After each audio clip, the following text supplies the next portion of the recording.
Una conmovedora historia de redención, amor, pasiones y nuevos comienzos.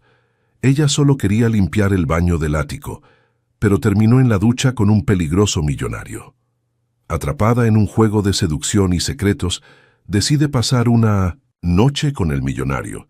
Mira esta historia hasta el final, te sorprenderá. Si te gustan las historias de amor y romance, suscríbete a este canal, deja tu comentario. Publicamos videos como este todos los días. Sigamos. El aroma de desinfectante ya se había convertido en parte de la piel de Alejandra Gutiérrez, como una marca invisible que llevaba desde que llegó a la Ciudad de México 2 años atrás. A sus 24 años, tenía las manos ásperas de quien conoce íntimamente cada tipo de suciedad que la élite capitalina prefería ignorar. En las madrugadas silenciosas del edificio Esmeralda, uno de los condominios más exclusivos de la zona de Polanco, se movía como un fantasma eficiente, limpiando rastros de vidas que jamás se cruzarían con la suya. Proveniente de un pueblecito perdido en el interior de Oaxaca, Alejandra llevaba en el pecho una mezcla de rebeldía y resignación que nunca había aprendido a desenredar. Su padre, pastor de la única iglesia evangélica del pueblo, había moldeado su infancia con sermones sobre pureza y sumisión, mientras que su madre desapareció una mañana de septiembre cuando ella tenía apenas 8 años. Simplemente se esfumó, dejando atrás solamente una nota pidiendo perdón y una Biblia con varias páginas arrancadas. El pastor Gutiérrez nunca habló sobre la desaparición de su esposa. En las raras ocasiones en que Alejandra intentaba preguntar, él citaba versículos sobre la aceptación de la voluntad divina y cambiaba de tema. La niña creció creyendo que cuestionar era pecado, que silenciar era virtud, y que las mujeres de su familia tenían una tendencia natural a desaparecer. A los 18 años, después de terminar la preparatoria y darse cuenta de que su vida sería una repetición infinita de los domingos sofocantes en la iglesia, Alejandra juntó el poco dinero que tenía y compró un boleto de autobús para la Ciudad de México. No se despidió de su padre. Dejó solamente una nota, como su madre había hecho años antes, pero la suya decía únicamente: «Voy a buscar mi vida». La gran ciudad la recibió con la brutalidad típica de quien no tiene tiempo para sentimentalismos. Alejandra durmió en albergues, trabajó como empleada doméstica en casas de la periferia, limpió baños de centros comerciales y sirvió café en fondas del centro. Cada trabajo era un peldaño en una escalera que parecía no llevar a ninguna parte, pero ella subía de todas formas, con la terquedad silenciosa de quien no tiene otra opción. Fue a través de una compañera de trabajo que supo de la vacante de limpiadora nocturna en el edificio Esmeralda.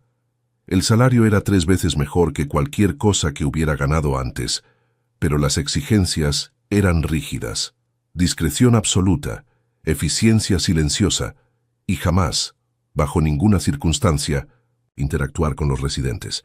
La empresa subcontratada que administraba la limpieza dejaba claro que los condóminos pagaban caro precisamente para no tener que ver a las personas que mantenían sus vidas organizadas. Alejandra se adaptó perfectamente al trabajo. Llegaba siempre a las 11 de la noche, cuando el movimiento en el edificio estaba al mínimo, y salía antes de las 6 de la mañana, cuando los primeros ejecutivos comenzaban a bajar para sus rutinas matutinas. Ella conocía cada apartamento por los desechos que limpiaba. El abogado del 12º piso que bebía whisky solo mientras miraba fotos de su exesposa. La socialité del 8º que tomaba medicamentos para dormir y se dejaba notas desesperadas, a sí misma por toda la casa. El empresario del 15º que recibía escorts caras y después pasaba horas en el baño vomitando de culpa o de asco. Pero había un apartamento al que nunca había entrado: el penthouse del 30º piso. Según los otros empleados, el propietario era un hombre reservado que no permitía limpieza externa. Algunos decían que él mismo limpiaba el apartamento, otros susurraban que vivía entre la suciedad como un ermitaño moderno. En lo que todos coincidían era en que Mateo Escalante Vega era mejor dejarlo en paz.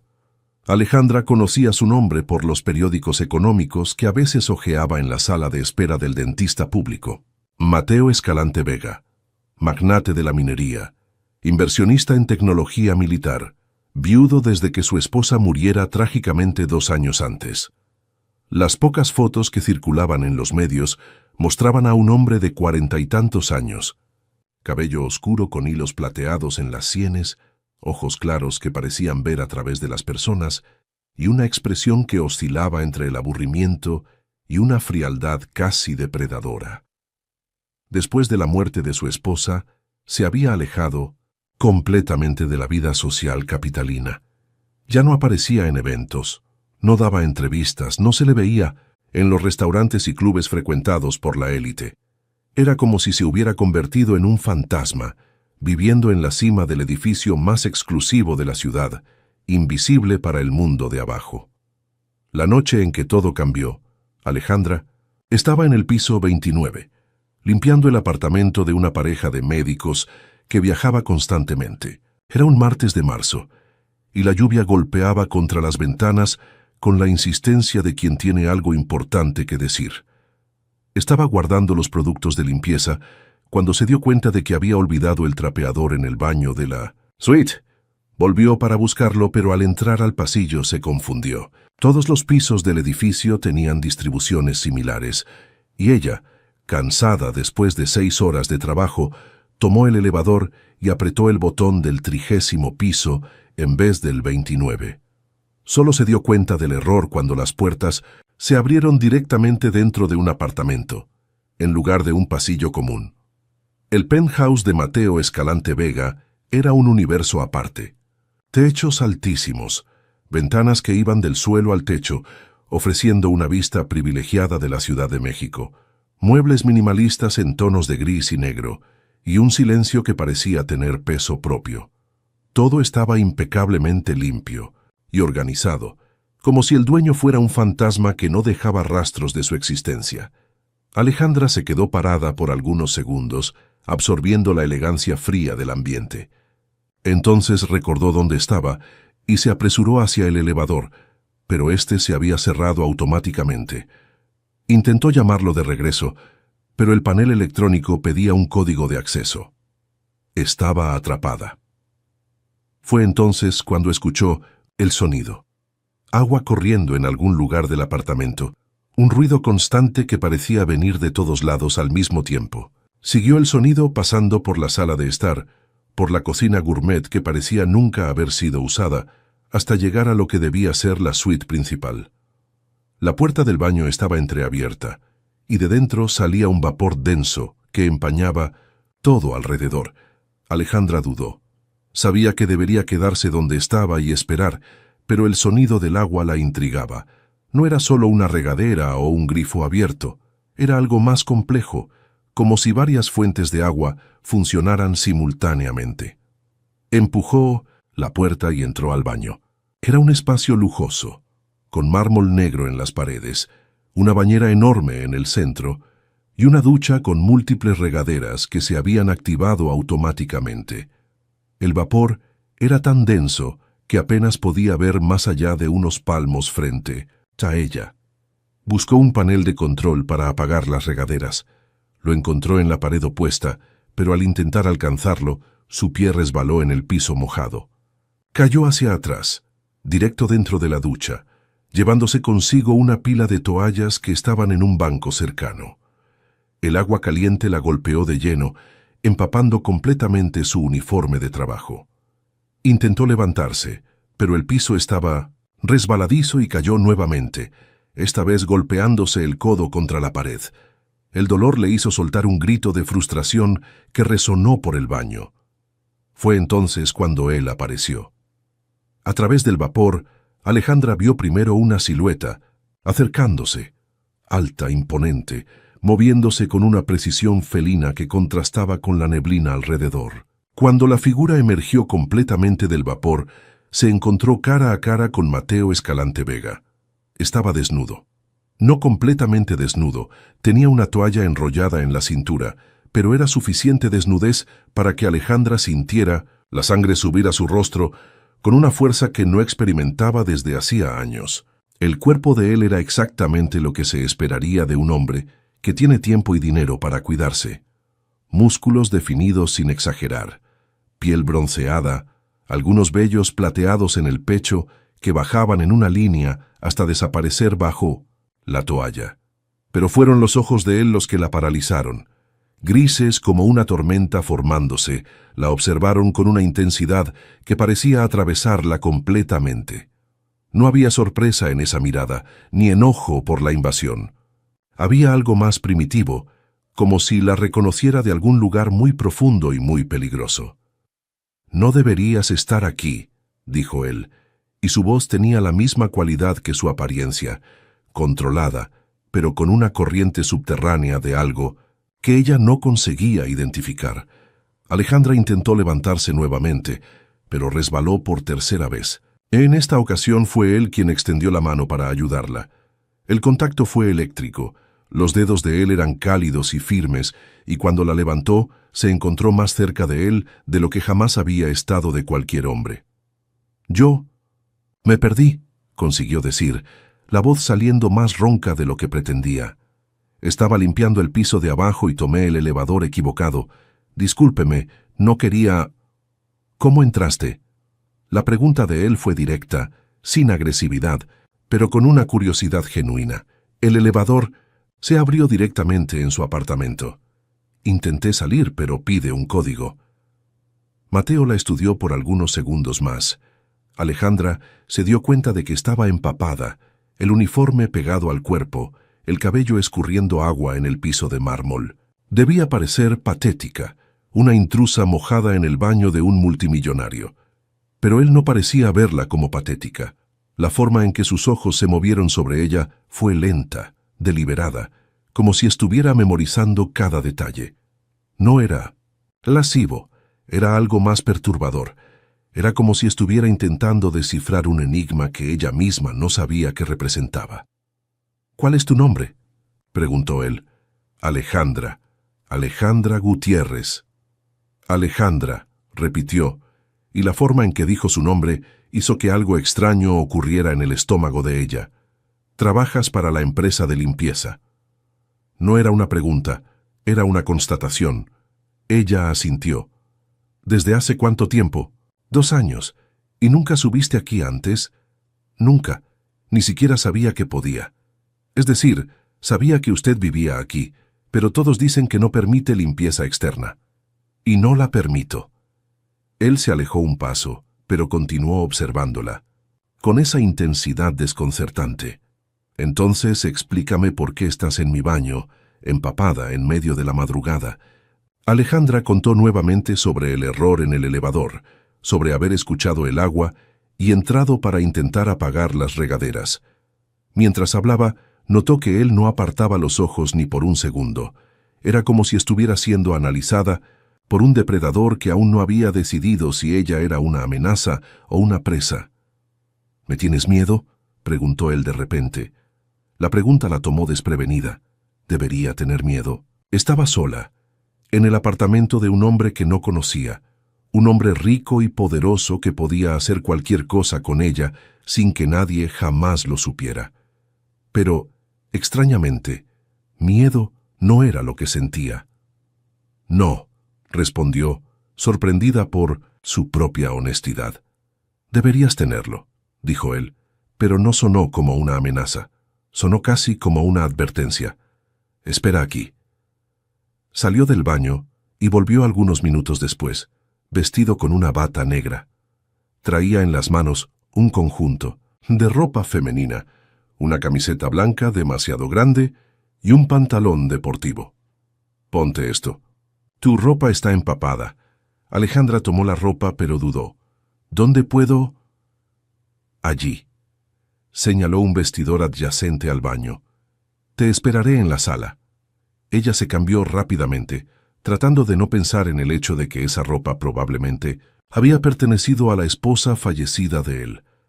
La camiseta era demasiado grande y olía vagamente a un perfume caro que no reconocía. El pantalón también era holgado, pero al menos estaba seco. Cuando salió del vestidor, encontró a Mateo en la sala de estar, sentado en un sillón de piel negra, un vaso de whisky en la mano. Había un segundo vaso en la mesa de centro, junto a una botella cara. «Siéntate», dijo él, indicando el sofá frente a él. Alejandra obedeció, sintiéndose extrañamente pequeña en el ambiente lujoso. Él le ofreció el segundo vaso, pero ella lo rechazó con un gesto. «No bebo».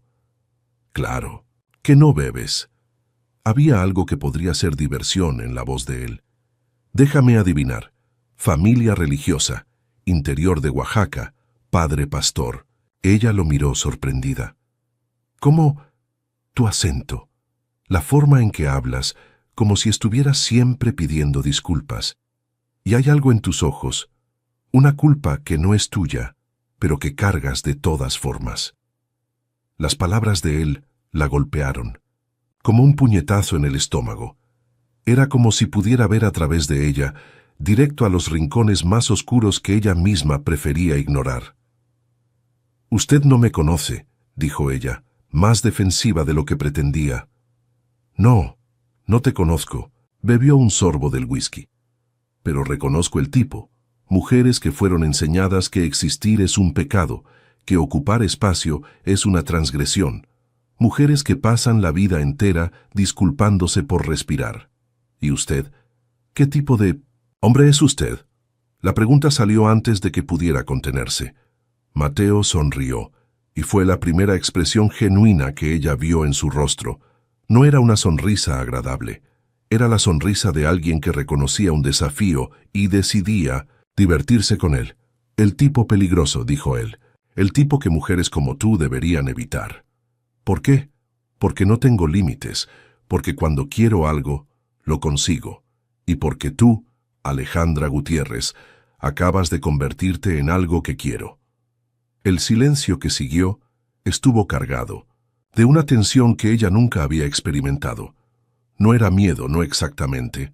Era una mezcla de peligro y excitación que la hacía sentir como si estuviera al borde de un precipicio, sabiendo que un paso adelante cambiaría todo para siempre. «Debería irme», dijo ella, pero no se movió. «Deberías», concordó él. «Pero no lo harás. ¿Cómo lo sabe?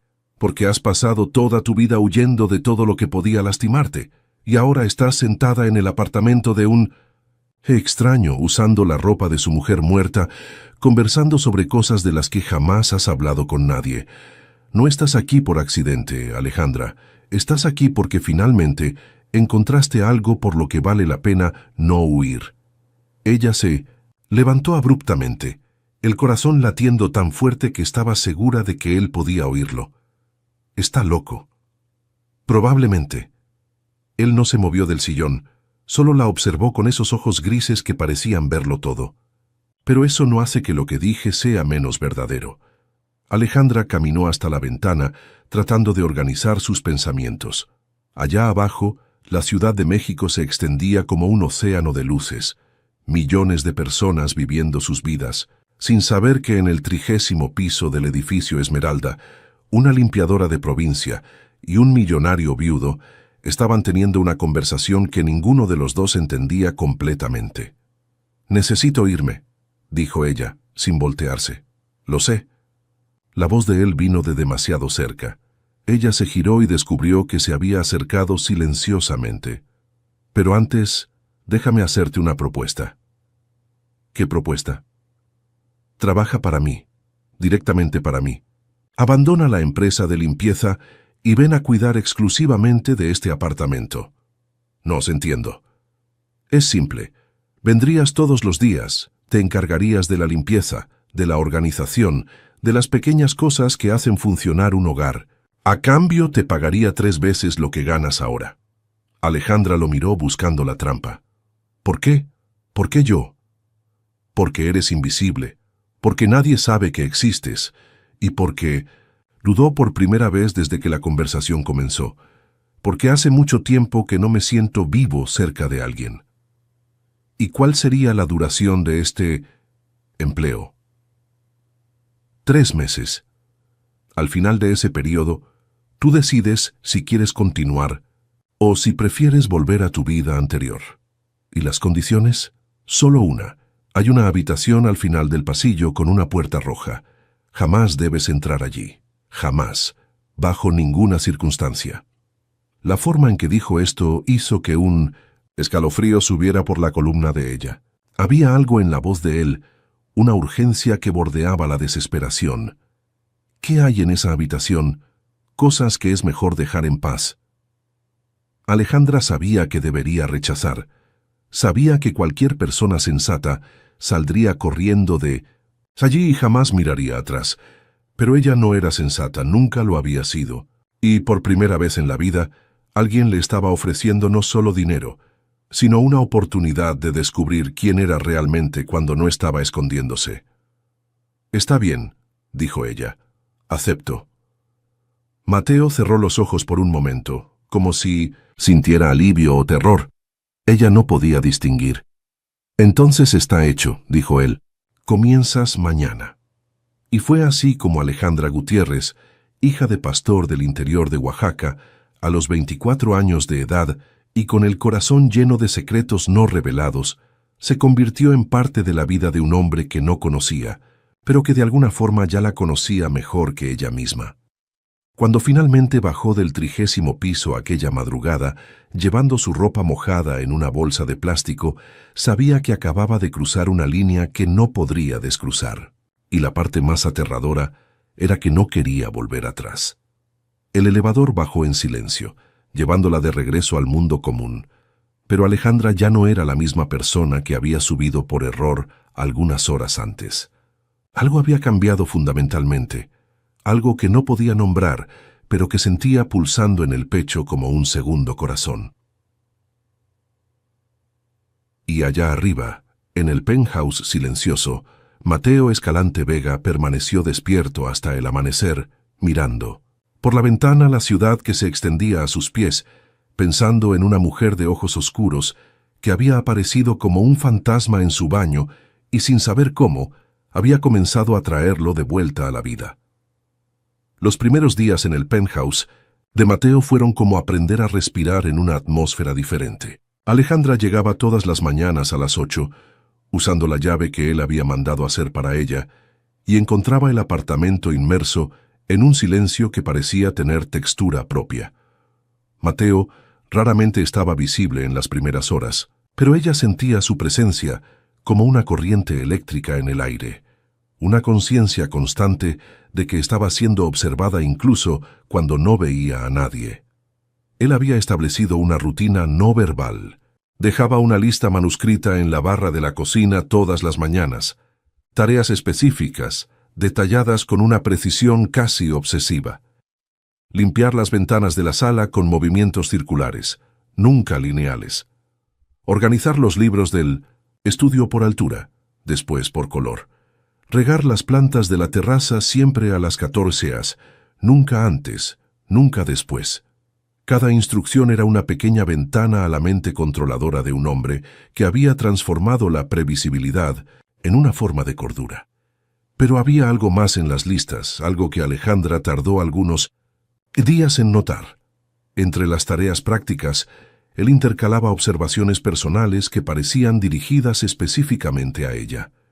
Muerdes tu labio inferior cuando estás concentrada. Tus pasos se vuelven más ligeros cuando crees que estás sola. Siempre tocas la pequeña cicatriz en tu mano izquierda cuando estás nerviosa. Estas observaciones la perturbaban profundamente, no porque fueran invasivas, sino porque eran precisas. Mateo la estaba estudiando con la meticulosidad de un científico, catalogando sus gestos, descifrando sus patrones, mapeándola de una forma que nadie jamás había hecho.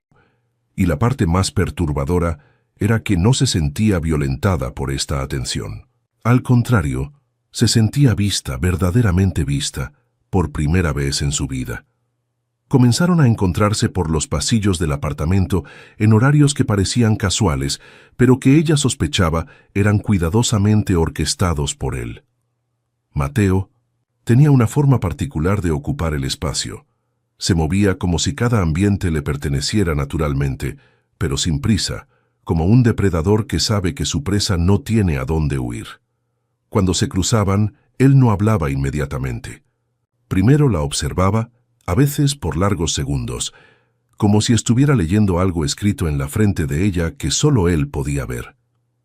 «No usas maquillaje», dijo él un jueves por la mañana, apareciendo en la cocina mientras ella organizaba los armarios. «Nunca lo he usado», respondió Alejandra, sin dejar de trabajar. «¿Por qué?» «Mi padre decía que era vanidad, que Dios había hecho el rostro, de las mujeres como él quería, y que intentar mejorar la obra de Dios era pecado». Mateo se acercó, y ella sintió el calor del cuerpo de él en su espalda. No la estaba tocando, pero estaba lo suficientemente cerca para que ella pudiera sentir su respiración en el cuello. «Tu padre estaba equivocado sobre muchas cosas, imagino», dijo él, la voz baja y demasiado próxima a su oído. «¿Cómo puede saberlo?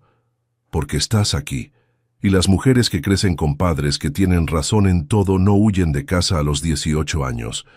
Alejandra se giró para enfrentarlo y descubrió que estaba aún más cerca de lo que imaginaba, tan cerca que podía ver los detalles de sus ojos grises, las pequeñas líneas alrededor que hablaban de alguien que había sonreído mucho en el pasado, pero que había parado hace algún tiempo.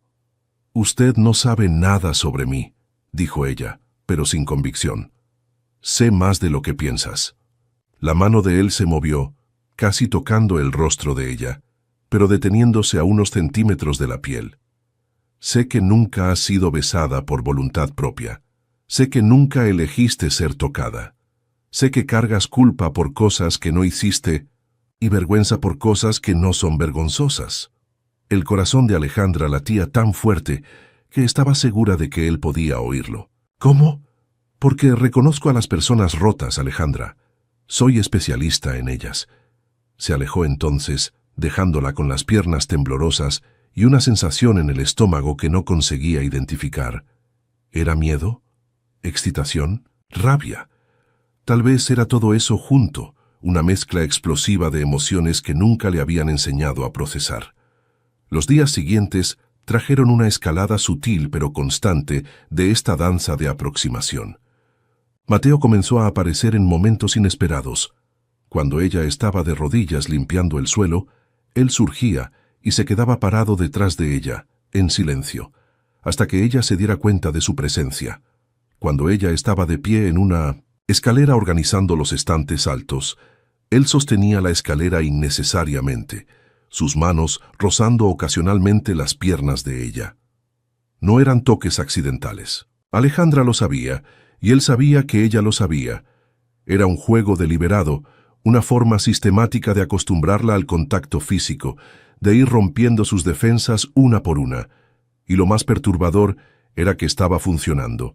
Cada toque la dejaba más consciente de su propio cuerpo, más consciente de la presencia masculina de él, más consciente de sensaciones que había pasado toda la vida intentando ignorar. «¿Tienes novio?», preguntó él una tarde, mientras ella arreglaba la biblioteca particular que ocupaba una pared entera del estudio. «No». «¿Has tenido?». «No». «¿Por qué?». Alejandra dudó.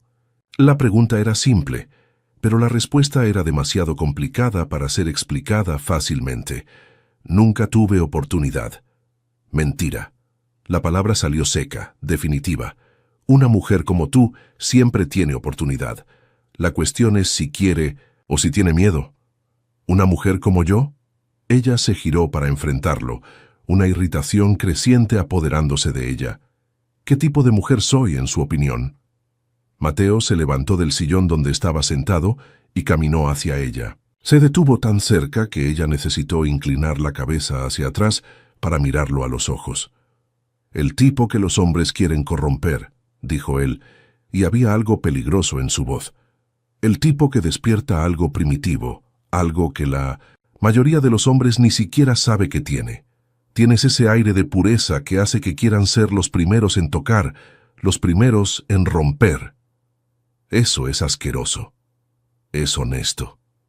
Levantó la mano y por primera vez tocó el rostro de ella, de verdad. El pulgar de él trazó la línea de la mandíbula de ella con una delicadeza que contrastaba con la intensidad de la mirada. «La diferencia entre yo y ellos es que no quiero romperte». Quiero enseñarte a romper tus propias cadenas. Alejandra alejó el rostro, el corazón acelerado. Está loco si piensa que nosotros vamos a... No vamos a nada, dijo él, pero la sonrisa que apareció en la comisura de su boca desmintió las palabras. A menos que tú quieras. No, quiero. Todavía no. La confianza en la voz de él la irritó y la excitó al mismo tiempo. Era como si pudiera ver un futuro que ella no conseguía imaginar, como si supiera algo sobre ella que ella misma desconocía. Aquella noche, por primera vez desde que había comenzado a trabajar en el penthouse, Alejandra tuvo dificultad para dormir. Se quedó acostada en su pequeño apartamento en la zona oriente, repasando mentalmente cada conversación, cada mirada, cada toque casi accidental. Había algo sucediendo con ella, algo que la asustaba y la fascinaba en igual medida. Era como si Mateo estuviera despertando partes de ella que habían estado dormidas toda la vida. Los días que siguieron trajeron una intensificación del juego entre ellos. Mateo comenzó a dejar las listas de tareas en lugares que la obligaban a buscarlas, dentro de libros que tendría que hojear, detrás de cuadros que tendría que mover, en cajones que tendría que abrir. Era una forma de hacerla explorar el apartamento más profundamente, de convertirla en cómplice en la violación gradual de la privacidad de él. Y ella se dio cuenta de que le gustaba. Cada nuevo descubrimiento sobre la vida de él la intrigaba más. Los estantes llenos de libros sobre psicología y neurociencia, los cajones organizados con la precisión de un cirujano, las plantas en la terraza, cuidadas con un cariño que contrastaba con la frialdad que demostraba con las personas. La cava Climate Controlled con vinos carísimos que parecían nunca haber sido abiertos. Pero había algo que la intrigaba por encima de todo, el pasillo que llevaba a las habitaciones. Era un espacio que limpiaba diariamente, pero siempre con una extraña sensación de estar siendo vigilada. Además de la habitación principal de Mateo, había 3 puertas.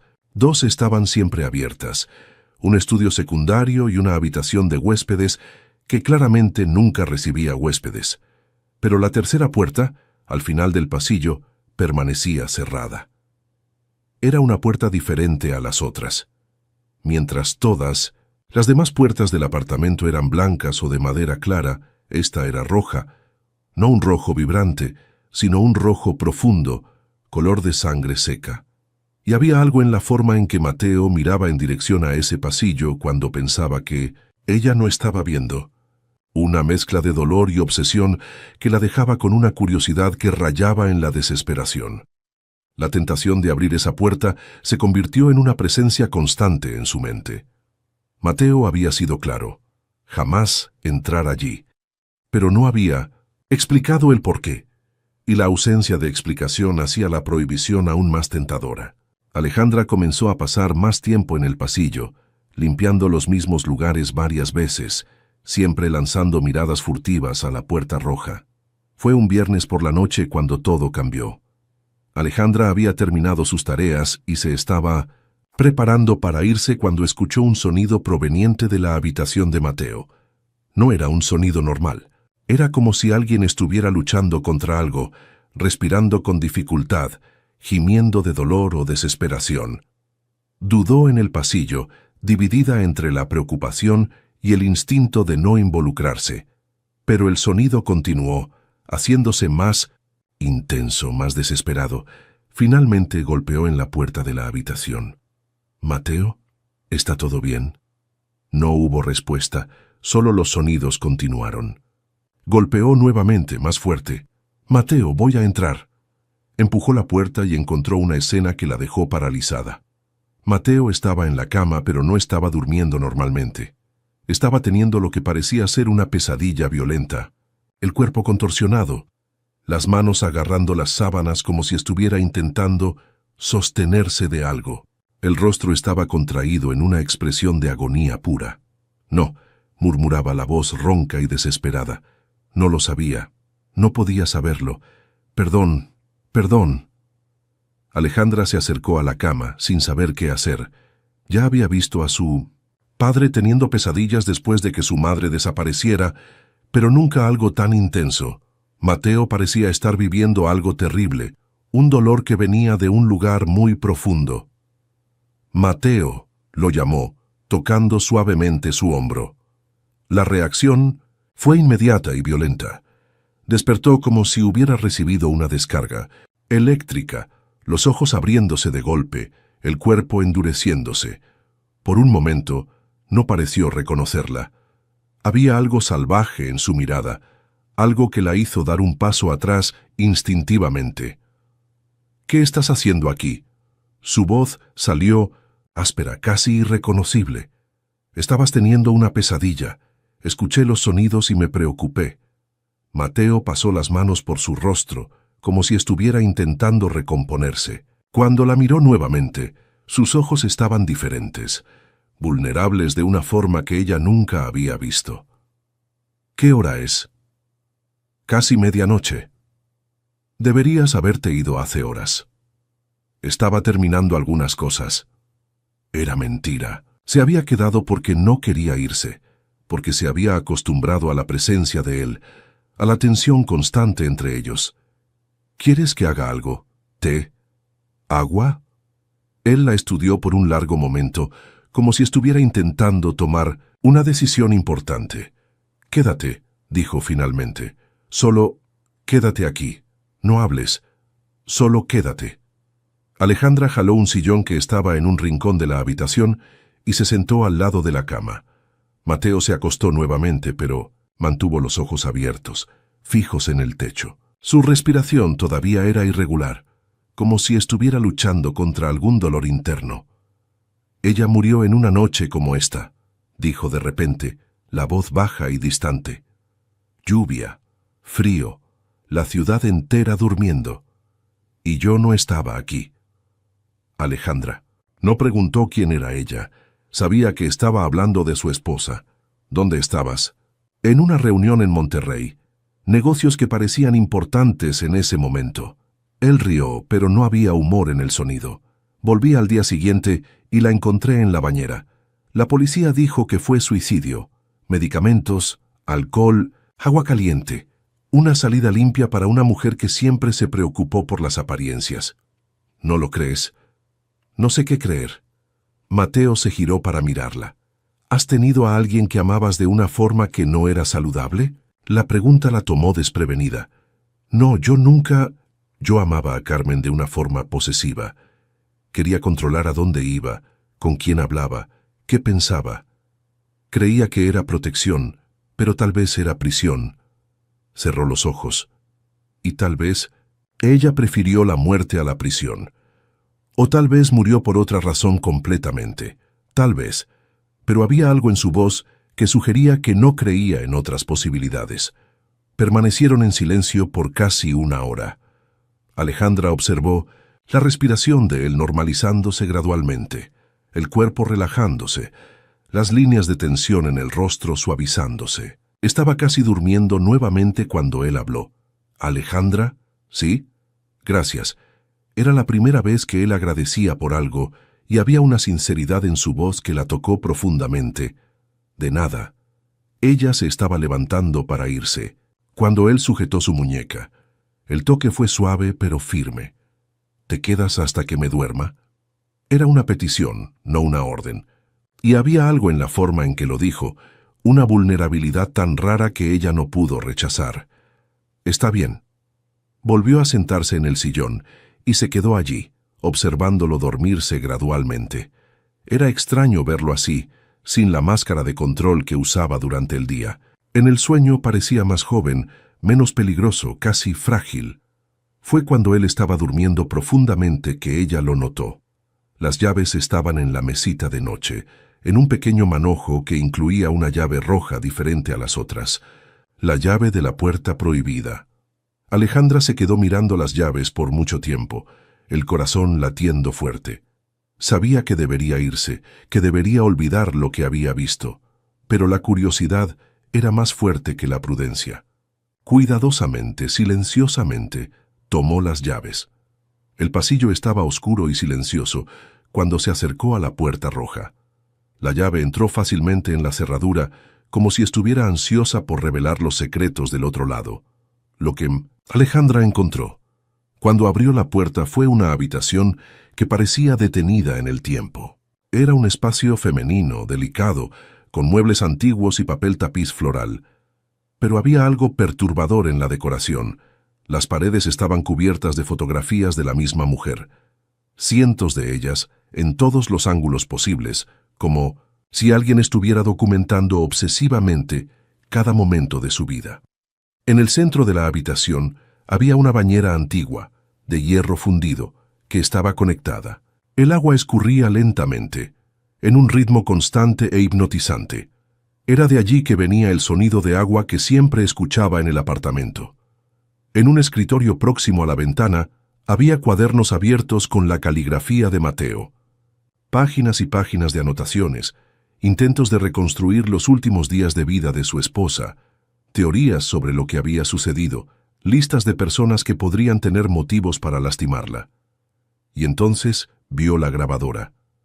Era un aparato, antiguo con cintas de casete, posicionado en una mesa al lado de la bañera. Alejandra dudó, pero la curiosidad venció. Apretó el botón de play. La voz que salió de los altavoces era femenina, suave, pero cargada de una tristeza profunda. Si alguien está escuchando esto, especialmente si ese alguien es una mujer, necesito advertir. Mateo ama como si se estuviera ahogando. Intentará salvarte de cosas de las que no necesitas ser salvada. Intentará protegerte de peligros que no existen, y en el proceso te ahogará junto con él. Alejandra sintió un escalofrío subir por su columna. La voz continuó. Amé a este hombre más de lo que amé mi propia vida. Pero amar a Mateo es como vivir en una jaula dorada, hermosa, lujosa, segura, pero aún así, una jaula. Y llegó un momento en que ya no podía respirar. Hubo una larga pausa en la grabación. Después la mujer volvió a hablar. Si amas a alguien, ¿lo encierras o lo liberas? Pensé por mucho tiempo que la respuesta era obvia. Ahora ya no estoy segura. Tal vez algunas personas necesitan ser encerradas para no lastimarse. Tal vez algunas personas necesitan ser liberadas para no morir por dentro. La grabación continuó por algunos minutos más, pero Alejandra no pudo procesar el resto. Estaba en shock, intentando entender lo que acababa de oír. ¿Era un testamento? ¿Una confesión? ¿Una advertencia? Fue entonces cuando escuchó pasos en el pasillo. El pánico puro se apoderó de ella. Apagó rápidamente la grabadora, guardó las llaves en el bolsillo e intentó salir de la habitación. Pero era demasiado tarde. Mateo estaba parado en la puerta, mirándola con una expresión que ella no pudo descifrar. No era enojo, como ella esperaba. Era algo más complejo, dolor tal vez, o decepción o alivio. Sabía que harías esto, dijo él, la voz demasiado calmada para la situación. Mateo, puedo explicar, no es necesario. Entró en la habitación y cerró la puerta. Detrás de sí. Dejé las llaves a propósito a tu alcance. Parte de mí quería que encontraras este lugar. ¿Por qué? Porque necesitaba saber si eras lo suficientemente fuerte para lidiar con la verdad. Se acercó a ella y por primera vez desde que se conocieron, ella vio miedo en sus ojos. Y porque necesitaba saber si ibas a huir después de descubrir quién soy realmente. ¿Y quién eres? Mateo se detuvo frente a ella, tan cerca que podía sentir el calor de su cuerpo. Un hombre que mató a su propia esposa sin tocarla con un dedo, dijo él, y entonces, para total sorpresa de ella, se arrodilló. Mateo. Por favor, dijo él, y había una urgencia desesperada en su voz. Déjame explicar. Déjame contar la verdad antes de que decidas si te vas. Alejandra lo miró. Este hombre poderoso arrodillado en el suelo de una habitación santuario dedicada a una mujer muerta, suplicando para que ella se quedara y escuchara una confesión que probablemente lo destruiría. Y en ese momento supo que no importaba lo que él fuera a decir a continuación. Ella ya había decidido quedarse. Alejandra miró a Mateo arrodillado ante ella, y por primera vez desde que lo conociera, vio en él no al hombre poderoso y controlador, sino algo mucho más humano y quebrado. Había una vulnerabilidad en sus ojos grises que la tocó en un lugar que ni siquiera sabía que existía. Las lágrimas que intentaba contener hacían que esos ojos brillaran de una forma que era al mismo tiempo hermosa y devastadora. «Levántate», dijo ella suavemente. «Por favor, levántate y cuéntame todo». Mateo obedeció lentamente, como si cada movimiento le costara un esfuerzo inmenso. Caminó hasta la ventana de la habitación roja y se quedó de espaldas a ella, mirando a la ciudad que se extendía allá abajo. La posición lo hacía parecer aún más solitario, un hombre aislado en la cima de su imperio de vidrio y concreto. «Carmen y yo nos conocimos hace 10 años», comenzó él, la voz baja y controlada, como si estuviera relatando hechos para un tribunal. Ella era fotógrafa, especializada en retratos. Venía de una familia tradicional de la Ciudad de México, pero se había rebelado contra las expectativas y vivía de su arte. Era libre de una forma que yo nunca fui. Se detuvo, pasó la mano por su cabello, un gesto que Alejandra ya reconocía como señal de que estaba luchando para encontrar las palabras correctas. Me enamoré de esa libertad, de la forma en que reía sin importarle quién estuviera escuchando, cómo fotografiaba indigentes en la calle, con la misma reverencia con que fotografiaba a socialites en fiestas benéficas. Ella veía belleza donde yo solo veía problemas, por resolver. Alejandra se acercó al escritorio donde estaban los cuadernos de anotaciones de Mateo. Las páginas estaban abiertas en esquemas complejos, líneas de tiempo detalladas, listas de nombres con anotaciones al lado.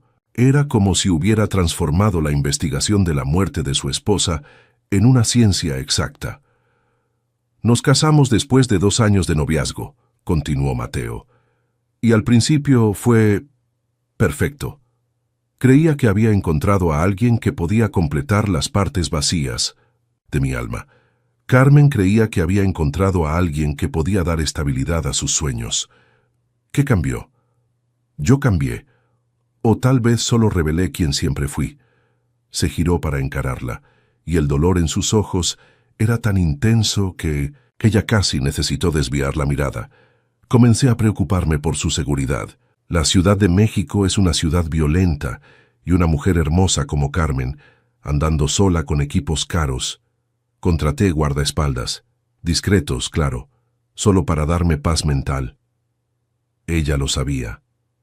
Al principio no, pero Carmen era inteligente. Comenzó a notar que siempre había alguien cerca cuando salía.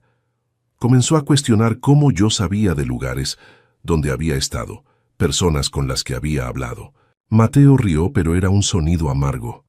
Cuando me confrontó le dije que era amor, que solo quería protegerla. Alejandra tomó uno de los cuadernos y hojeó las páginas. La caligrafía de Mateo era precisa, controlada, pero había páginas donde las palabras parecían haber sido escritas con más fuerza, donde la tinta había atravesado el papel. Eran siempre las páginas que hablaban sobre los últimos meses de vida de Carmen. Ella aceptó la explicación por un tiempo, pero entonces comencé a preocuparme por las personas con las que trabajaba. Algunos de los modelos que fotografiaba venían de entornos cuestionables. Algunos de los clientes tenían reputaciones dudosas. Comencé a sugerir que fuera más selectiva. ¿Sugerir? Mateo dudó.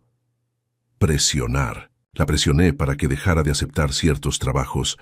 Ofrecí mantenerla financieramente para que pudiera ser más selectiva. Creí que estaba siendo generoso. «Pero estabas controlando su trabajo». «Sí». La admisión salió como un susurro.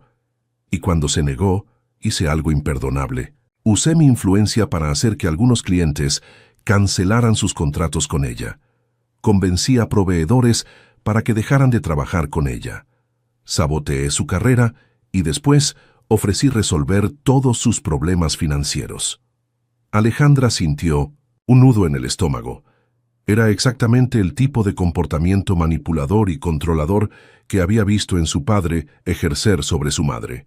La diferencia era que Mateo tenía recursos para hacer su manipulación mucho más sofisticada y eficaz. ¿Cómo reaccionó ella cuando lo descubrió? Intentó dejarme. Su voz se quebró ligeramente. Hizo las maletas. Dijo que ya no podía. Vivir en una jaula, aunque fuera una jaula dorada, y yo entré en pánico. No podía aceptar que simplemente se fuera. Mateo caminó hasta la bañera en el centro de la habitación. El agua continuaba escurriendo lentamente, un sonido constante, que parecía marcar el ritmo de un dolor que nunca cicatrizaba. Supliqué. Prometí que cambiaría.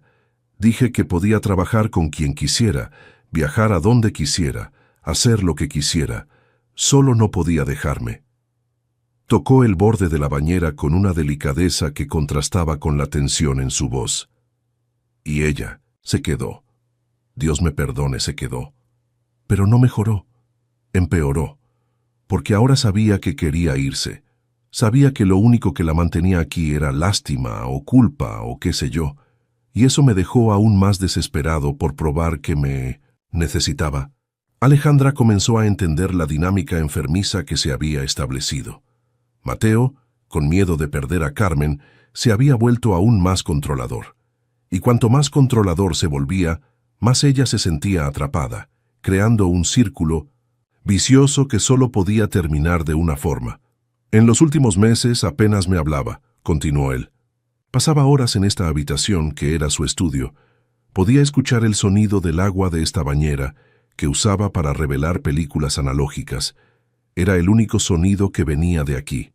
Había dejado de reír, dejado de cantar, dejado de hacer cualquier ruido que indicara que estaba viva. ¿Y no hiciste nada para cambiar? Lo intenté. Dios sabe que lo intenté. Compré regalos caros que ella no quería. Planeé viajes románticos que cancelaba. Organicé cenas íntimas donde pasábamos 2 horas en silencio. Mateo se volvió hacia Alejandra y ella vio que las lágrimas finalmente habían comenzado a correr por su rostro. Y entonces, en una noche como aquella en que me encontraste teniendo pesadillas, tuve una crisis de ansiedad. Una de esas crisis donde sientes que vas a morir, donde el mundo parece estar derrumbándose. ¿Qué pasó? Carmen me encontró en el suelo del baño, hiperventilando, pensando que estaba teniendo un ataque cardíaco. Y por primera vez en meses me tocó. Me abrazó, me calmó, se quedó conmigo hasta que pude respirar normalmente. Su voz se volvió aún más baja. Y esa noche, después de tanto tiempo, hicimos el amor. Alejandra sintió una extraña opresión en el pecho. No eran celos exactamente, pero algo parecido. Una punzada de algo que no podía nombrar. Fue la última vez que estuvimos juntos, continuó Mateo. A la mañana siguiente ella parecía diferente. No feliz exactamente, pero como si hubiera tomado una decisión. Dijo que necesitaba algunos días sola para pensar. Yo respeté. Por primera vez en mucho tiempo, respeté el espacio que estaba pidiendo. ¿Y entonces? Entonces viajé a Monterrey. Una reunión importante sobre un contrato militar que estaba negociando desde hacía meses. Carmen me animó a ir. Dijo que sería bueno para ambos tener un tiempo separados. Mateo cerró los ojos. En el avión de regreso estaba animado. Pensé que tal vez tendríamos una oportunidad de empezar de nuevo. Tal vez ella había comprendido que podíamos encontrar un punto medio. Pero cuando llegué estaba muerta, en la bañera de nuestra suite, no en esta. Medicamentos para dormir, una botella de vino vacía, agua tibia. La policía dijo que había sido suicidio, que había dejado una nota. ¿Qué nota? Solo una línea. Perdóname, pero ya no puedo respirar. Mateo abrió los ojos y miró directamente a Alejandra. Y supe, en ese momento, que había matado a mi esposa. No con mis manos, pero con mi amor asfixiante. La amé hasta que prefirió la muerte a la vida conmigo. El silencio que siguió estaba cargado de un dolor tan intenso que Alejandra sintió como si estuviera sofocándose. Miró alrededor de la habitación roja, a las cientos de fotos de Carmen, a los cuadernos obsesivos, a la bañera que nunca dejaba de llenarse. Era un santuario construido por la culpa, un lugar donde Mateo venía a castigarse diariamente. ¿Por qué mantienes este lugar?, preguntó ella. Porque merezco el dolor. porque si dejo de recordar, si dejo de sentir la culpa, entonces ella habrá muerto por nada. Mateo se acercó a ella nuevamente, y porque necesitaba un lugar para guardar la verdad que nadie más sabe. ¿Qué verdad? Que la noche antes de viajar, cuando hicimos el amor por última vez, Carmen me dijo que estaba embarazada. Las palabras golpearon a Alejandra como un puñetazo. Sintió las piernas temblar y necesitó apoyarse en el escritorio. Ella estaba embarazada de 2 meses. Lo había descubierto la semana anterior, pero no sabía cómo decírmelo. Tenía miedo de que usara el embarazo como una forma más de controlarla. La voz de Mateo se convirtió en un susurro. Y tenía razón. Lo habría usado. Habría dicho que ahora no podía dejarme, que teníamos una responsabilidad, que el niño necesitaba estabilidad. ¿Por qué no se lo contó a la policía? ¿Por qué no estaba en la nota de suicidio? Porque sabía que si yo supiera que había perdido no solo a ella, sino también a mi hijo, no sobreviviría. Mateo se acercó aún más, y Alejandra podía ver cada detalle del dolor grabado en su rostro. Incluso al final, incluso eligiendo la muerte, todavía estaba intentando protegerme. Alejandra cerró los ojos, intentando procesar todo lo que había escuchado. Era una historia de amor que se había vuelto tóxica, de protección que se había convertido en prisión, de 2 personas que se amaban, pero que no conseguían encontrar una forma de amar que no fuera destructiva. «¿Y ahora crees que vas a hacer lo mismo conmigo?», dijo ella, abriendo los ojos para encararlo. «Sé que lo haré». La honestidad brutal en su voz la sorprendió. «Desde el momento en que apareciste en mi baño, empapada y vulnerable, supe que querría protegerte de todo. Querría mantenerte segura, controlar cada aspecto de tu vida, hacer que dependieras de mí para todo. Entonces, ¿por qué me contaste todo esto? Porque esta vez quiero que sepas exactamente quién soy antes de decidir quedarte». Mateo levantó la mano y tocó el rostro de ella con una delicadeza que contrastaba con la intensidad de sus palabras. «Quiero que sepas que soy un hombre peligroso, que intentaré amarte de una forma que puede asfixiarte, y que si decides quedarte a pesar de todo, será porque elegiste conscientemente correr ese riesgo». Alejandra sintió el corazón latiendo tan fuerte que estaba segura de que él podía oírlo. Había algo profundamente perturbador en su honestidad, pero también algo liberador. Por primera vez en la vida, alguien estaba siendo completamente transparente sobre sus defectos, sobre sus peligros, sobre lo que ella podía esperar.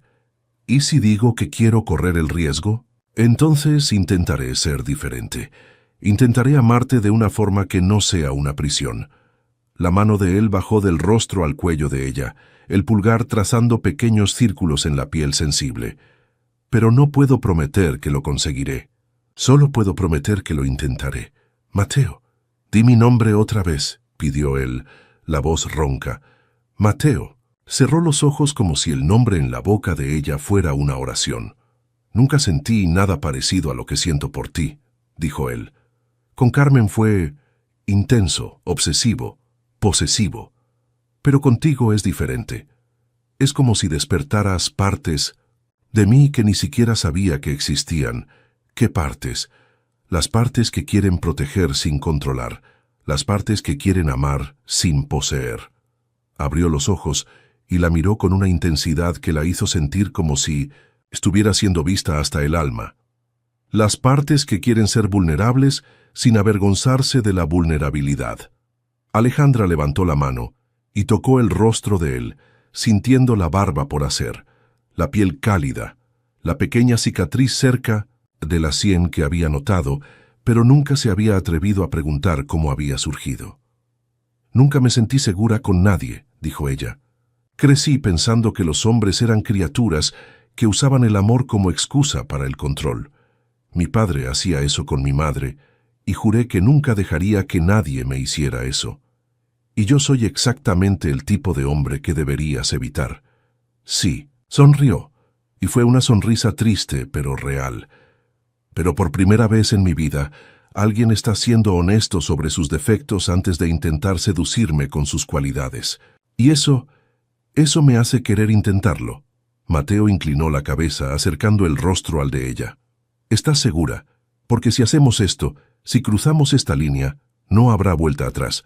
No podré fingir que eres solo mi empleada. No podré mantener distancia. No quiero que mantengas distancia». El beso que siguió fue diferente de cualquier cosa que Alejandra hubiera imaginado que un primer beso podría ser. No fue gentil o vacilante, fue urgente, desesperado, como si estuvieran ahogándose y necesitaran el aire del otro para sobrevivir. Las manos de él se enredaron en el cabello de ella, atrayéndola más cerca, mientras ella agarraba la camisa de él como si fuera a desaparecer si no lo sujetaba con suficiente fuerza. Cuando se separaron, ambos respiraban con dificultad. «Alejandra», dijo él, la voz ronca de deseo y algo más profundo. «Lo sé». Ella sabía lo que él estaba preguntando sin necesidad de oír las palabras. «Quiero, por primera vez en mi vida, quiero». Él la tomó en brazos con una facilidad que la sorprendió, como si no pesara nada. La llevó fuera de la habitación roja a través del pasillo hasta su habitación. El contraste era sorprendente. Donde la habitación de Carmen era un santuario al pasado, la habitación de Mateo era austera, minimalista, como si él estuviera apenas existiendo, no viviendo.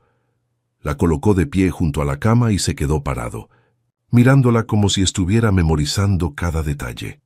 «Eres hermosa», dijo él, y había una reverencia en su voz que la hizo sonrojar. «No lo soy». «Lo eres», interrumpió él. «No de la forma obvia, no de la forma en que las revistas dicen que las mujeres deberían ser, pero eres hermosa de la forma en que alguien que nunca ha sido tocada por la vanidad puede serlo, auténtica, real». Comenzó a desabotonar la blusa de ella despacio, dando tiempo para que cambiara de opinión, pero ella no cambió. En vez de eso, levantó las manos y comenzó a desabotonar la camisa de él, los dedos temblando ligeramente, pero determinados. Cuando estuvieron desnudos uno frente al otro, él se detuvo nuevamente. «Quiero que sepas», dijo él, «que si me dices que pare en cualquier momento, pararé, sin cuestionar, sin insistir. Esto es tu elección del principio al fin». La declaración la tocó más de lo que cualquier palabra romántica podría haberlo hecho. Era respeto en su forma más pura, y se dio cuenta de que nunca había entendido realmente la diferencia entre ser deseada y ser respetada hasta ese momento. «No voy a pedirte que pares», dijo ella. Lo que sucedió a continuación fue un descubrimiento mutuo que fue al mismo tiempo físico y emocional. Mateo la tocó como si fuera algo precioso que podría romperse si no fuera cuidadoso, pero también con una pasión que hacía que ella sintiera como si estuviera ardiendo por dentro. Ella descubrió que su propio cuerpo era capaz de sensaciones que nunca había imaginado, que había lugares en sí misma que podían responder al tacto de una forma que rayaba en lo espiritual. Cuando finalmente se unieron, fue con una intensidad que los dejó mudos. No había palabras para lo que estaban compartiendo, solo la urgencia de estar lo más cerca posible uno del otro, de convertirse en una sola persona, aunque fuera por algunos momentos. Después, cuando estaban acostados entrelazados, la respiración, aún irregular, Mateo trazó pequeños círculos en la espalda de ella con la punta de los dedos. «¿Cómo te sientes?», preguntó él. Alejandra pensó en la pregunta. ¿Cómo se sentía? Diferente, transformada, como si hubiera cruzado un puente y no pudiera volver a ser quien era antes. «Completa», dijo finalmente. «Por primera vez en mi vida me siento completa». «Yo también», dijo él, y había una sorpresa genuina en su voz. «Creí que nunca más me sentiría así». Permanecieron en silencio por un tiempo, solo escuchando la respiración del otro, sintiendo el calor de los cuerpos entrelazados. Afuera, la ciudad continuaba su existencia frenética, millones de personas viviendo sus vidas sin saber que en el 30º piso del edificio Esmeralda, dos almas dañadas habían encontrado una forma de sanarse mutuamente. Fue cuando estaban casi durmiéndose que Alejandra recordó algo. «¿Mateo? Cuando tu esposa murió dijiste que los sensores captaron una segunda presencia en el penthouse». Sintió el cuerpo de él tensarse. Sí, pero la policía dijo que fue un error del sistema, que a veces ocurre con tormentas eléctricas. ¿Lo creíste? Hubo una larga pausa antes de que respondiera. No. ¿Crees que alguien estaba aquí la noche que ella murió? No lo sé. Pasé 2 años tratando de descubrirlo, investigando, contratando detectives privados. Nunca encontré ninguna evidencia concreta. Se giró para mirarla. ¿Por qué preguntas?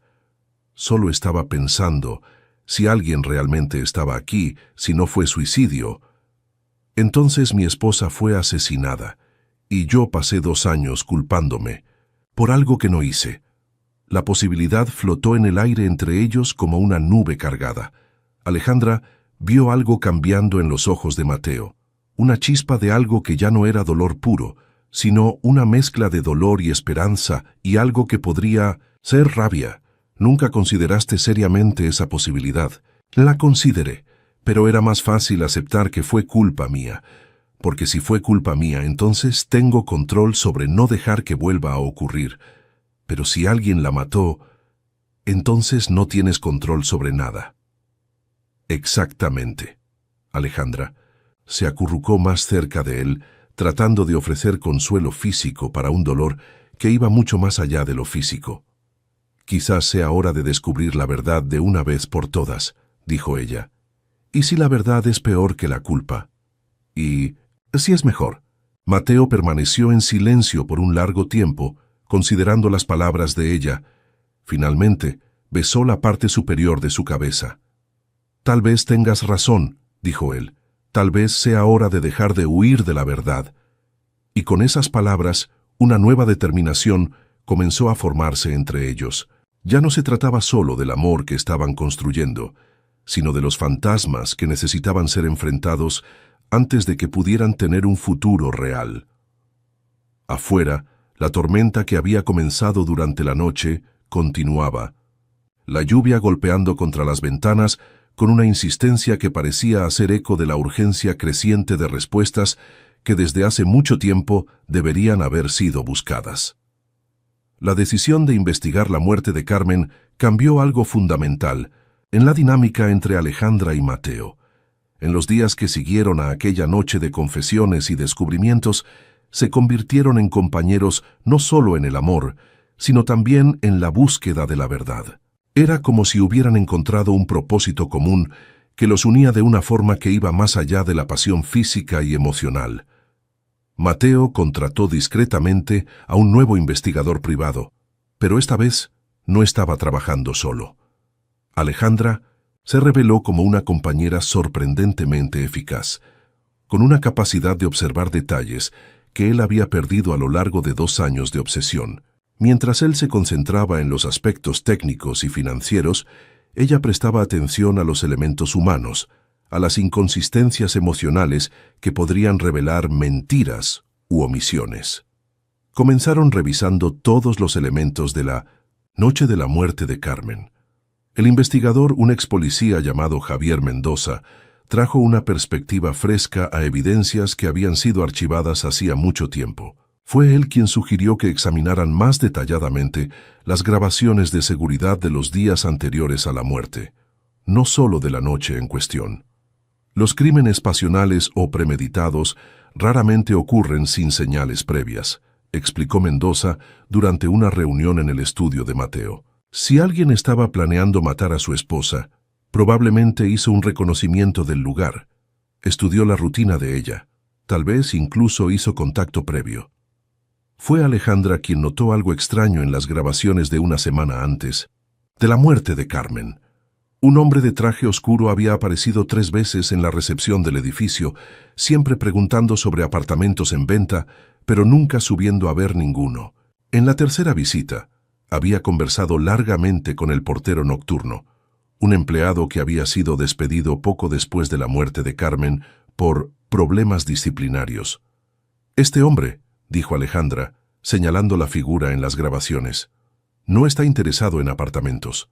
Mira cómo observa los elevadores, cómo estudia el movimiento del edificio. Está mapeando». Mateo se inclinó para examinar la imagen más de cerca. Había algo familiar en el hombre, pero no podía identificar qué. Mendoza, ¿puedes intentar localizar a este portero despedido? Ya estoy en eso, respondió el investigador, pero hay un problema.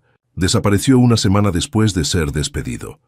La familia dice que se fue al interior, pero no dejó dirección.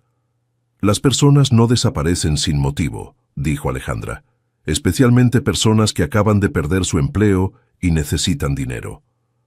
A menos que hayan recibido dinero, suficiente para desaparecer, completó Mateo. La investigación ganó urgencia después de ese descubrimiento. Mendoza consiguió rastrear al portero, Carlos Hernández Soto, hasta un pueblito en el interior de Oaxaca, la misma región de donde Alejandra había venido. La coincidencia era demasiado extraña para ser ignorada. Voy a hablar con él, dijo Alejandra. Si está escondido en Oaxaca, tal vez se sienta más cómodo hablando con alguien de la región. Absolutamente no, dijo Mateo inmediatamente. Si este hombre está involucrado en la muerte de Carmen, puede ser peligroso. Mateo, Alejandra tocó su brazo. No puedes protegerme de todo. Y si vamos a tener una relación real, necesitas confiar en mí para tomar mis propias decisiones. Era exactamente el tipo de situación que él había descrito en la noche de la confesión. El impulso de protegerla era casi físico, una necesidad visceral de mantenerla lejos de cualquier peligro, pero también podía ver en los ojos de ella una determinación que no sería disuadida, y, más importante, podía ver que ella lo estaba probando, verificando si realmente iba a intentar ser diferente esta vez. Está bien, dijo él, luchando contra cada instinto, pero iré contigo, y Mendoza también. Mendoza puede ir, tú te quedas aquí. Alejandra, si apareces junto un millonario de la Ciudad de México haciendo preguntas sobre la muerte de su esposa, él se asustará y no dirá nada. Pero si es solo una mujer de provincia haciendo preguntas sobre un vecino, tal vez se abra. Mateo sabía que ella tenía razón, pero eso no hacía más fácil aceptarlo. Pasar los 2 días siguientes esperando noticias fue una de las cosas más difíciles que había hecho jamás. Cada hora sin contacto parecía una eternidad, y se encontraba imaginando todos los escenarios posibles donde algo salía mal. Cuando Alejandra finalmente llamó, su voz estaba tensa de excitación. Lo encontramos, y Mateo quiere hablar, pero solo si garantizas que estará protegido. ¿Protegido de quién? Del hombre que le pagó para dejar la puerta del penthouse abierta la noche que Carmen murió. El mundo pareció detenerse alrededor de Mateo. Después de 2 años culpándose, después de 2 años creyendo que había matado a su esposa con su amor asfixiante, descubrir que había sido asesinada era al mismo tiempo un alivio y una nueva forma de horror. ¿Quién? La palabra salió como un susurro. No quiere hablar por teléfono, pero dijo que es alguien que conoces bien, alguien que tenía acceso a tu información personal, que sabía sobre los problemas en el matrimonio, que sabía cuándo ibas a viajar. Mateo cerró los ojos procesando las implicaciones. El círculo de personas que tenían ese nivel de información sobre su vida personal era pequeño, muy pequeño. «Vengan a casa», dijo él, «ahora». El viaje de regreso pareció durar una eternidad. Mateo pasó las horas repasando mentalmente todas sus relaciones profesionales y personales, tratando de identificar quién podría tener motivos para matar a Carmen. Y más importante, tratando de entender por qué alguien haría esto. Cuando Alejandra llegó con Mendoza y el ex portero Carlos, era casi medianoche. El hombre estaba visiblemente nervioso, constantemente mirando por encima de su hombro, las manos temblando cuando intentaba encender un cigarrillo. «Nunca pensé que resultaría en muerte», dijo Carlos, tan pronto como se sentaron en la sala de estar. El hombre dijo que era solo para asustarla, para hacer que saliera de la ciudad. «¿Qué hombre?», preguntó Mateo, luchando por mantener la voz controlada. «Su socio. Aquel que siempre venía aquí para las reuniones.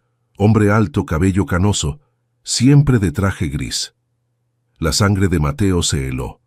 sabía exactamente a quién Carlos estaba describiendo. Eduardo Vallarta. Ese mismo, el licenciado Eduardo. Eduardo Vallarta era más que un simple socio de Mateo. Era su amigo desde hacía más de 15 años, padrino de boda, alguien en quien confiaba completamente, alguien que conocía todos los detalles de su vida personal porque siempre estaba presente, en las fiestas, en las cenas, en los viajes en familia. ¿Qué exactamente te pidió que hicieras?, preguntó Mendoza. Dijo que la señora Carmen estaba causando problemas al licenciado Mateo, que ella estaba amenazando con suicidarse para chantajearlo y que si realmente lo hacía, iba a destruir la carrera del licenciado. Carlos tiró del cigarrillo con manos temblorosas. Me pagó para dejar la puerta del penthouse sin seguro una noche específica y para apagar las cámaras de seguridad durante 2 horas. Y lo hiciste. Me pagó 50,000 pesos.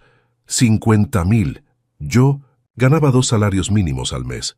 Dijo que era solo para asustarla, para mostrarle que su seguridad no era tan buena como ella pensaba. Carlos comenzó a llorar.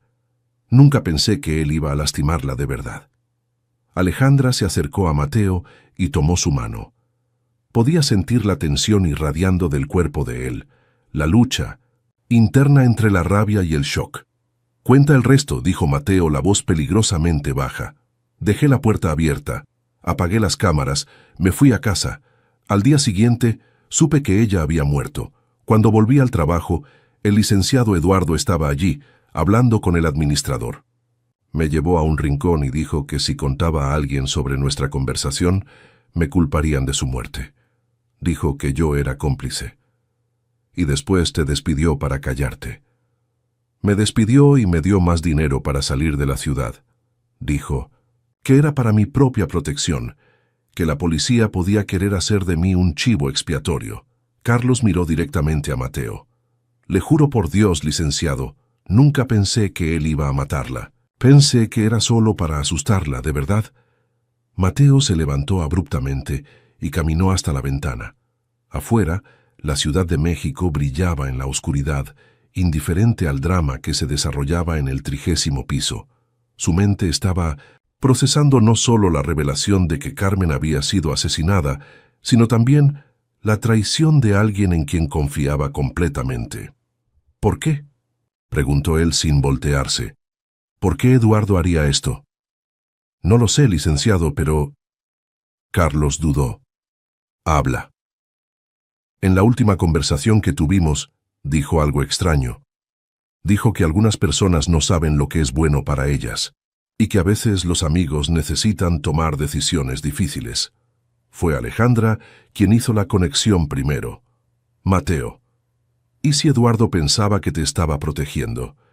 ¿Y si veía cómo estabas sufriendo en el matrimonio y decidió resolver el problema de la única forma que conocía? La sugerencia era tan perturbadora que Mateo se volvió para encararla. ¿Estás diciendo que mató a mi esposa para salvarme del matrimonio? Estoy diciendo que los hombres ricos y poderosos a veces piensan que pueden resolver cualquier problema con dinero y violencia, y que tal vez Eduardo vio tu infelicidad y decidió tomar una medida extrema. Mateo cerró los ojos, recordando conversaciones que había tenido con Eduardo en los meses anteriores a la muerte de Carmen. Conversaciones donde se había abierto sobre las dificultades en el matrimonio, sobre cómo se sentía atrapado, sobre cómo ya no sabía qué hacer para reconquistar a su esposa. En aquel momento, Eduardo había sido un oyente comprensivo, ofreciendo consejos sobre relaciones y sugerencias sobre cómo lidiar con mujeres difíciles. Dios mío, susurró Mateo, realmente lo hizo. La cuestión ahora, dijo Mendoza, es qué vamos a hacer con esta información. Era una buena pregunta.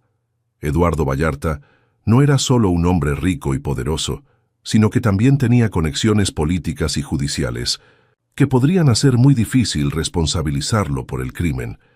Además, la única evidencia directa era el testimonio de Carlos, un ex empleado que había sido pagado para facilitar el crimen. Vamos a confrontarlo, dijo Mateo. Eso puede ser peligroso, advirtió Mendoza. Si mató una vez para protegerte, puede matar nuevamente si se siente amenazado. Entonces, ¿qué sugieres? Necesitamos más evidencias, algo que pruebe definitivamente que él estaba en el apartamento aquella noche, que él de hecho mató a Carmen. Fue Alejandra quien tuvo la idea. ¿Y si hacemos que confiese? ¿Cómo? Sabemos que hizo esto porque se preocupa por ti, que pensaba que te estaba salvando. ¿Y si usamos eso? ¿Y si hacemos que crea que estás en peligro nuevamente, que necesitas su ayuda? Mateo entendió inmediatamente el plan. Era arriesgado, pero podría funcionar. ¿Quieres que le diga que estás causándome el mismo tipo de problema que Carmen causaba? Exactamente.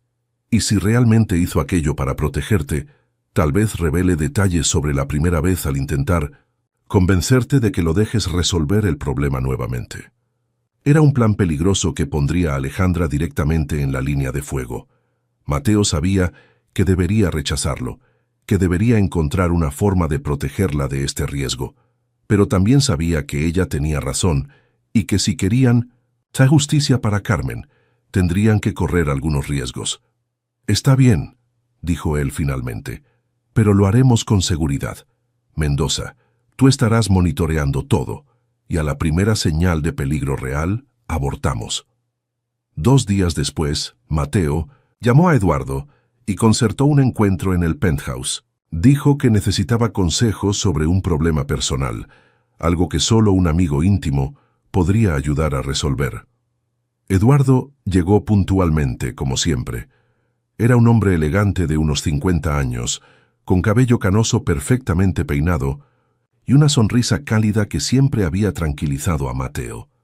Mirándolo ahora, sabiendo lo que sabía, Mateo no podía entender cómo había perdido las señales de que había algo siniestro detrás de esa fachada amistosa.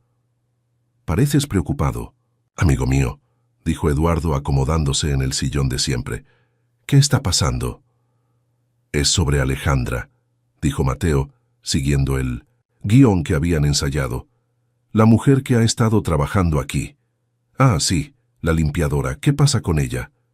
«Se está convirtiendo en un problema. Está apegándose demasiado, haciendo exigencias, amenazando con causar escándalos si no correspondo a sus sentimientos». Eduardo se inclinó hacia adelante, súbitamente interesado. «¿Qué tipo de amenazas?» «Dice que contará a la prensa sobre nuestra relación, que inventará historias sobre abuso, sobre cómo la estoy explotando». Mateo hizo una pausa dramática.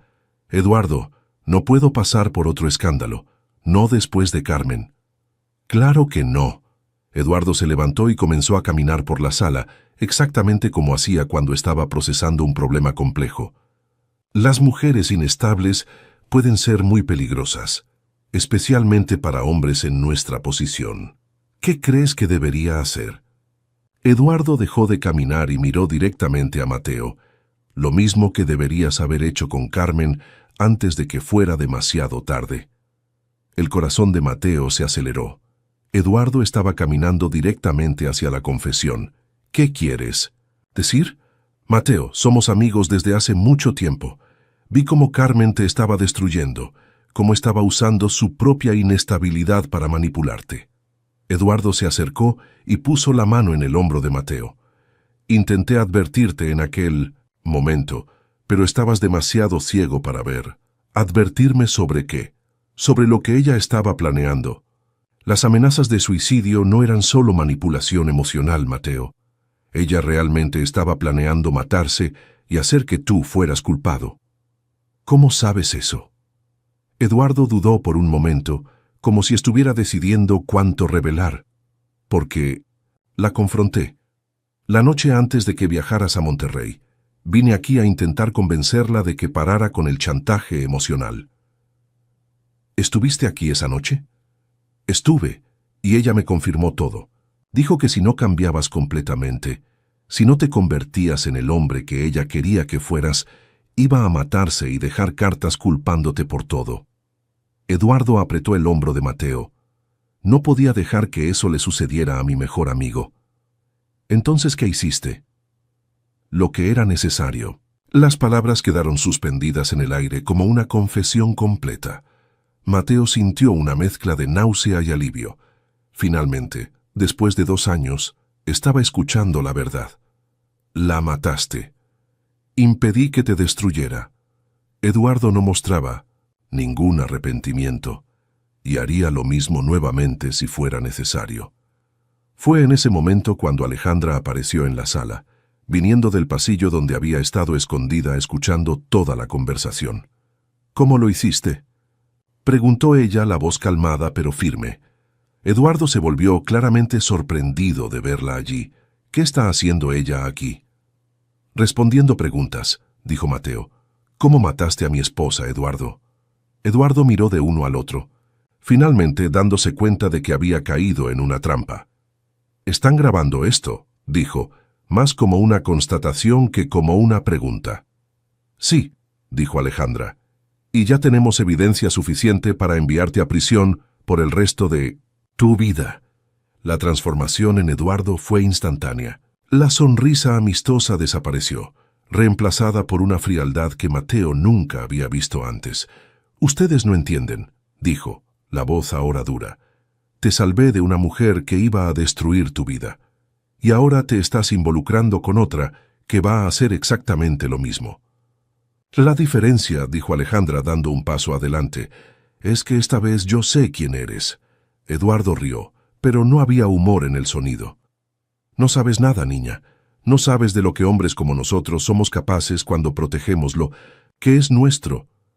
«Sé exactamente de lo que eres capaz», dijo ella. «Eres capaz de matar a una mujer embarazada porque no puedes aceptar que tu amigo sea feliz con alguien que tú no apruebas». La mención del embarazo hizo que Eduardo parpadeara, claramente sorprendido. ¿Estaba embarazada? ¿No lo sabías? Mateo se levantó, la rabia finalmente apoderándose de él. «Mataste a mi esposa y a mi hijo, y ni siquiera sabías que estabas matando a un niño». Por primera vez Eduardo pareció genuinamente conmocionado. «Yo no lo sabía. Ella no dijo nada sobre un embarazo». «Claro que no dijo nada», explotó Mateo, «porque apareciste en su casa como un psicópata, probablemente la amenazaste, y ella estaba tratando de protegerse». «No fue así. Primero intenté convencerla racionalmente. Ofrecí dinero para que se alejara de ti. Ofrecí pagar un divorcio generoso. Pero se negó». Eduardo estaba defendiéndose ahora, tratando de justificar sus acciones. Dijo que prefería morir a vivir sin ti. «Entonces decidiste hacer eso realidad». «Decidí darle lo que quería, y aún arreglé todo para que pareciera que fue su elección, para que tú no fueras culpado». «Qué generoso», dijo Alejandra con sarcasmo, «un asesino considerado». Eduardo se volvió hacia ella con una expresión que heló la sangre de Mateo. «Cuidado con lo que dices, niña. No sabes con quién estás tratando». «De hecho, sé exactamente con quién estoy tratando», dijo Alejandra, sorprendentemente calmada. «Estoy tratando con un hombre patético que se esconde detrás del dinero y el poder porque es demasiado cobarde para lidiar con sus propios problemas». La reacción de Eduardo fue inmediata y violenta. Avanzó hacia Alejandra, pero Mateo interceptó, sosteniendo el brazo del ex amigo con fuerza suficiente para hacerlo hacer una mueca de dolor. «Nunca más la toques», dijo Mateo, la voz baja y peligrosa. «¿O qué? ¿Vas a matarme?» «Eduardo, río, no tienes el valor. Nunca tuviste valor para las decisiones difíciles. Por eso yo tuve que tomarlas por ti». «La única decisión difícil aquí», dijo Mendoza, apareciendo en la entrada de la sala con 2 policías, «es si vas a cooperar o si vamos a tener que arrastrarte». Eduardo miró alrededor, finalmente dándose cuenta de que estaba completamente rodeado. Toda su arrogancia desapareció, reemplazada por una expresión de pánico puro. «Mateo, no puedes hacer esto. Somos amigos desde hace años. Hice aquello por ti». «Mataste a mi familia», dijo Mateo, la voz quebrada de emoción, «y después me dejaste creer durante 2 años que yo era responsable. Eras responsable. Si hubieras sido un mejor marido, si hubieras mantenido a tu esposa feliz, yo nunca habría necesitado intervenir». Las palabras golpearon a Mateo, como bofetadas, pero fue Alejandra quien respondió. La única persona responsable por la muerte de Carmen eres tú, y ahora vas a pagar por eso. Eduardo fue arrestado allí mismo, todavía protestando su inocencia e insistiendo en que había hecho todo por amor a la amistad. Cuando finalmente se lo llevaron, el penthouse quedó en silencio, excepto por el sonido familiar del agua escurriendo de la habitación roja. Mateo y Alejandra se abrazaron en medio de la sala, finalmente libres del fantasma que había atormentado sus vidas. Ya no había dudas, no había culpa, no había secretos entre ellos. Se acabó, susurró Alejandra. Se acabó, concordó él. Pero sabían que, en realidad, apenas estaba comenzando. Con la verdad finalmente revelada, con la culpa finalmente removida de los hombros de Mateo, podían construir una relación basada en la honestidad y el respeto mutuo. En los meses que siguieron, muchas cosas cambiaron. El juicio de Eduardo fue un escándalo nacional, revelando no solo el asesinato de Carmen, sino también una red de corrupción y crímenes que él había orquestado a lo largo de los años. Mateo cooperó completamente con las autoridades, proporcionando evidencias que ayudaron a desmantelar todo el esquema. Alejandra se convirtió en más que una simple compañera. Se convirtió en una verdadera socia, alguien que lo desafiaba a ser mejor, que llamaba su atención cuando sus instintos controladores comenzaban a aparecer, pero que también lo apoyaba incondicionalmente cuando lo necesitaba. Transformaron la habitación roja, removieron las fotos obsesivas, desconectaron la bañera que nunca dejaba de gotear y la convirtieron en un estudio donde Alejandra podría estudiar. Porque, alentada por Mateo, había decidido terminar la carrera que había abandonado cuando huyó de casa. ¿Estás seguro de que no te molestará si tengo mi propia carrera?, preguntó ella una noche, mientras estudiaba para los exámenes de admisión. Me molestará si no la tienes, respondió él, y esta vez no estaba mintiendo. Quiero que seas independiente, que tengas tus propios logros. Quiero enorgullecerme de ti, no poseerte. ¿Y si quiero viajar sola por trabajo? Entonces estaré preocupado, pero no intentaré impedírtelo. ¿Y si quiero pasar tiempo con otras personas? Entonces sentiré celos, pero intentaré ser racional al respecto. Alejandra sonrió. Al menos eres honesto sobre tus defectos. Es la única forma que conozco de no repetir los errores del pasado. Un año después del arresto de Eduardo, Mateo le pidió matrimonio a Alejandra. No fue una propuesta grandiosa o pública. Ocurrió en una mañana común de domingo, mientras tomaban café en la terraza del penthouse, viendo la ciudad despertar allá abajo. «Quiero casarme contigo», dijo él sin preámbulos. «¿Por qué?», preguntó ella, no porque estuviera rechazando, sino porque quería escuchar la respuesta. Porque me conoces completamente y aún así eliges quedarte. Porque no tienes miedo de mis defectos, pero tampoco los aceptas pasivamente.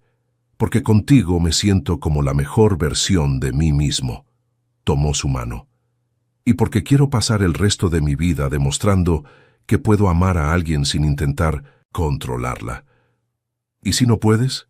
¿Y si tus instintos de protección se vuelven demasiado fuertes? Entonces tú me recordarás quién quiero ser, y yo lo intentaré nuevamente.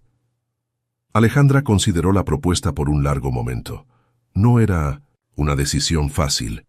Mateo todavía era un hombre con tendencias controladoras, todavía era alguien que luchaba contra sus propios instintos posesivos, pero también era alguien que estaba genuinamente intentando cambiar, alguien que la amaba lo suficiente para luchar contra su propia naturaleza. «Está bien», dijo finalmente, «pero con algunas condiciones». «¿Cuáles?» «Primera, hacemos terapia de pareja, regularmente, no solo cuando tengamos problemas, sino como mantenimiento preventivo». «De acuerdo».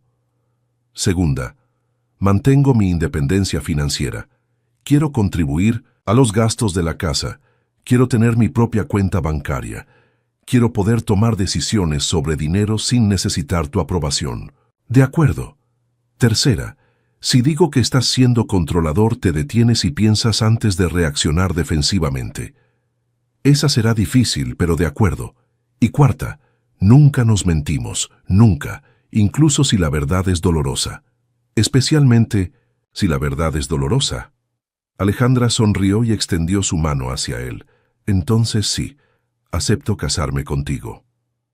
La boda ocurrió 6 meses después, en una ceremonia pequeña e íntima en el penthouse. No había invitados famosos ni celebraciones extravagantes, solo las personas que realmente importaban, algunos pocos amigos verdaderos, Mendoza, que se había convertido en un amigo cercano, y sorprendentemente, el padre de Alejandra. El pastor. Gutiérrez había aparecido en la Ciudad de México una semana antes de la boda, después de años sin contacto con su hija. Al principio Alejandra no quería verlo, pero Mateo la animó a por lo menos escuchar lo que tenía que decir. Estaba equivocado, dijo el pastor, sentado incómodamente en la lujosa sala de estar.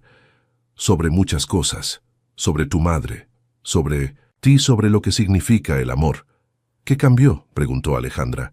Encontré las cartas que ella escribió antes de irse. Cartas explicando por qué ya no podía vivir conmigo. Cómo había transformado nuestro hogar en una prisión emocional. El hombre mayor parecía haber envejecido décadas desde la última vez que Alejandra lo había visto. Cartas diciendo que se iba no porque no nos amara, sino porque nos amaba demasiado para seguir siendo un ejemplo tóxico de relación. ¿Dónde está ella ahora? Murió hace 3 años, cáncer, pero vivió esos últimos años feliz, trabajando en una ONG que ayudaba a mujeres en situaciones de violencia doméstica. La miró con lágrimas en los ojos. Siempre preguntaba por ti, siempre se arrepentía de no haberte llevado con ella. Era una revelación que cambiaba todo sobre la infancia de Alejandra, sobre los motivos que la trajeron a la Ciudad de México, sobre la persona en que se había convertido. Pero también era una validación de que sus elecciones habían sido correctas, de que era posible escapar de patrones tóxicos y construir algo mejor. La boda en sí fue simple pero profundamente emocional. Mateo y Alejandra escribieron sus propios votos, promesas que eran al mismo tiempo románticas y brutalmente honestas sobre los desafíos que enfrentarían. «Prometo amarte sin intentar poseerte», dijo Mateo. «Prometo protegerte sin asfixiarte. Prometo ser vulnerable contigo sin usar esa vulnerabilidad como manipulación. Y prometo que cuando falle en estas promesas, porque sé que fallaré, reconoceré mis errores e intentaré hacerlo mejor». Alejandra, por su parte, prometió: «Prometo ser paciente con tus defectos, sin ser pasiva ante ellos. Prometo desafiarte a crecer sin intentar cambiarte fundamentalmente. Prometo ser independiente sin ser distante. Y prometo que cuando necesites espacio, para ser imperfecto, te daré ese espacio, pero también te recordaré quién quieres ser». Después de la ceremonia, cuando los pocos invitados ya se habían ido, quedaron solos en la terraza, mirando la ciudad que había sido escenario de tanto drama y transformación. «¿Te arrepientes de algo?», preguntó Mateo. «De haber entrado en el penthouse equivocado aquella noche», Alejandra sonrió. «Nunca. ¿Y tú? ¿De haberte dejado entrar en la habitación roja?», la atrajo más cerca. «Tampoco nunca. Incluso sabiendo todos los problemas que eso trajo, incluso sabiendo del peligro que corriste, no cambiaría nada, porque fue eso lo que nos trajo aquí». ¿A un matrimonio basado en honestidad brutal y terapia preventiva? ¿A un matrimonio basado en elección consciente, en decidir activamente todos los días amar a alguien a pesar de conocer todos sus defectos? Alejandra se acurrucó contra el pecho de él, escuchando el latido del corazón que se había vuelto tan familiar como el suyo propio. «Te amo, Mateo Escalante Vega, completamente, conscientemente y sin ilusiones». «Y yo te amo, Alejandra». Gutiérrez de Escalante, peligrosamente pero con la máxima seguridad que puedo ofrecer. Allá abajo, la Ciudad de México continuaba su existencia frenética, millones de personas viviendo sus vidas, muchas de ellas atrapadas en relaciones tóxicas, muchas de ellas repitiendo patrones destructivos, muchas de ellas creyendo que amor significaba control o sumisión. Pero en el 30º piso del edificio Esmeralda, dos personas habían encontrado una forma diferente de amar, una forma que incluía defectos y crecimiento, honestidad y paciencia, independencia e intimidad. No era perfecto, nunca sería perfecto, pero era real. Y a veces, lo real es mejor que lo perfecto. El sonido del agua finalmente había dejado de escurrir en el apartamento. El pasado había sido enterrado, la verdad había sido revelada y el futuro estaba abierto, ante ellos como una página en blanco, esperando ser escrita con las palabras que ellos eligieran juntos.